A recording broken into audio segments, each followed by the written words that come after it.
और हमारे उत्तराखंड के ब्यूरो चीफ अजीत राठी जी भी हमारे साथ जुड़े हुए हैं। अजीत जी, कांग्रेस के जितने भी नेता हैं उनसे हम पूछ रहे हैं तो वो कह रहे हैं कि ये डूबते को तिनके का सहारा मात्र है। आपकी जब सरकार थी तब आपने इस पर काम क्यों नहीं किया? तो थोड़ा सा बताइए कि इस तरह के, इन्हें कहा जाता है कि ध्रुवीकरण करने के लिए ऐसे मुद्दे बीजेपी उठाती है, ये विपक्ष लगातार इस तरह के आरोप लगाता है, लेकिन उत्तराखंड में ऐसे बयान के क्या मायने हैं, कैसे देखा जाए इसे?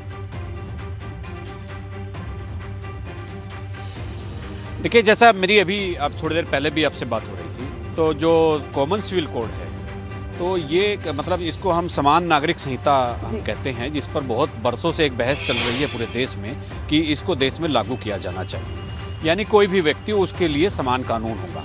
तो अभी हमारे कांग्रेस के एक मित्र हमारे साथ जुड़े हुए थे, उन्होंने भी बताया है, तो ये एक आम जनमानस के पटल पर एक बात ये अब हमेशा रहती है, कोई भी चुनाव आए, चुनाव से पहले की गई घोषणाओं को बिल्कुल चुनावी घोषणा माना जाता है। ठीक मतदान से पहले की गई घोषणाओं की लोग उनकी सत्यनिष्ठा को संदिग्ध मान लेते हैं कि ये केवल चुनाव की वजह से किया गया है। दूसरी बात, ये विषय, चूंकि मैं खुद लॉ का स्टूडेंट रहा हूँ, तो मुझे एक इस बात का तो आइडिया है ही कि समान नागरिक संहिता राज्य सरकार का विषय नहीं है, ये केंद्रीय सूची में है। संविधान की जो 3 सूची होती है, कॉन्करेंट सूची, केंद्रीय सूची और राज्य सूची, तो जो केंद्र की सूची जो होती है उसी में ये कानून बनाने का पूरे देश के लिए एक अधिकार होता है, वो पार्लियामेंट को मिला हुआ होता है।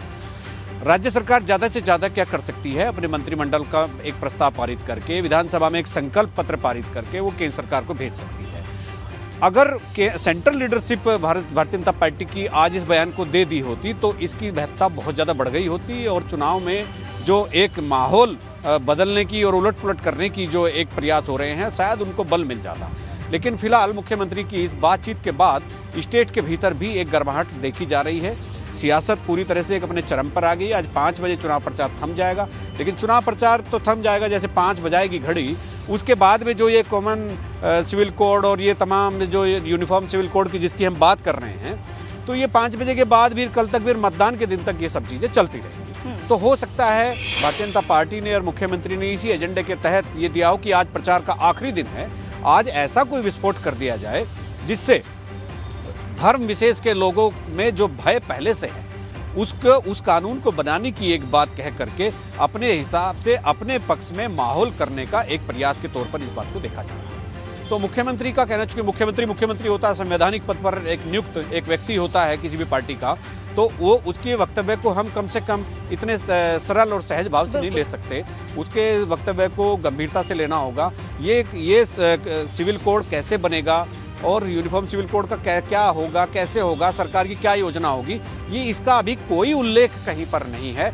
ये भी मैं आपको एक इमेजिनेशन करके बता रहा हूँ कि अगर राज्य सरकार उसमें पहल करती है, तो जब राज्य सरकार का गठन हो जाएगा नई सरकार का, तो वो विधानसभा में एक प्रस्ताव लाकर पार्लियामेंट को भेज सकती है। तो इतना उसके अधिकार क्षेत्र में है। लेकिन इस बयान से, ये तो एक तकनीकी बात हुई, वैधानिक बात हुई, लेकिन इस बयान के बाद यहाँ सियासत जो है पूरी गर्मा गई है। उत्तराखंड में इस बयान के बाद एक तरफ से उथल पुथल राजनीतिक गलियारों में शुरू हो गई है। अभी थोड़ी देर में बयानबाजियों का एक दौर बहुत कायदे से शुरू होगा। अभी चीज़ें चलने लगी है, सोशल मीडिया पर चलने लगी है। भाई, ये अभी जो ये कानून बनाने की बात हो रही है, ज़्यादातर लोगों का ये कहना है कि ये मतदान से 2 दिन पहले कानून कैसे बन सकता है। अभी जैसे लोकायुक्त की बात थी, तो पिछली बार भी जो दृष्टि पत्र था, ये बिल्कुल सही कांग्रेस के साथी ने कहा है कि सबसे ऊपर उन्हीं का था कि लोकायुक्त का चयन, उनका गठन करके 100 दिन में किया जाए। पूरे 5 साल बीत गए, लोकायुक्त का कहीं नहीं पता है। और अभी ये यूनिफॉर्म सिविल कोड की हम बात कर रहे हैं। और अजीत जी, आगे भी इस पर चर्चा करेंगे। एक बड़ा बयान है और इसका क्या असर उत्तराखंड में चुनावों से एन पहले पड़ेगा, इस पर हमारी लगातार नजर बनी हुई है। अजीत जी और रवि, विनोद, आप सभी हमारे साथ जुड़े रहिएगा, जहां इस बड़े बयान का असर उत्तराखंड की सियासत में कैसा होगा। और साथ ही उत्तराखंड में चुनाव प्रचार का भी आज आखिरी दिन है, घड़ी आपको दिखा रहे हैं, जैसे ही 6 बजेंगे चुनाव प्रचार खत्म हो जाएगा। उत्तर प्रदेश में दूसरे फेज का चुनाव प्रचार खत्म होगा और उत्तराखंड में सभी सीटों पर प्रचार का जो इस समय पूरा माहौल बना हुआ है वो भी शांत हो जाएगा।